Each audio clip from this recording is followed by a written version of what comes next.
டே 26 questions பார்க்கலாமா? தமிழ்நாட்டின் முதல் இந்திய மொழி நாளிதழ் எது?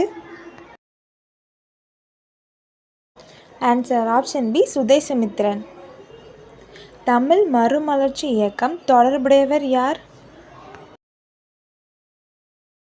ஆன்சர் ஆப்ஷன் பி உ.வே. சாமிநாத ஐயர்.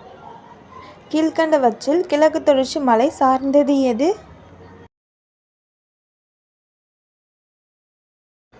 ஆன்சர் ஆப்ஷன் ஏ ஜாவாதி மலை. தமிழ்நாட்டின் மான்செஸ்டர் என்று அழைக்கப்படும் நகரம் எது? ஆன்சர் ஆப்ஷன் சி கோயம்புத்தூர். ரோவால்ட் ஆக்ட் கொண்டுவரப்பட்ட ஆண்டு எது? Answer option C 1919. இந்தியாவின் மான்செஸ்டர் என்று அழைக்கப்படும் நகரம் எது? இதுக்கான ஆன்சரை கமெண்ட் பண்ணுங்கள்.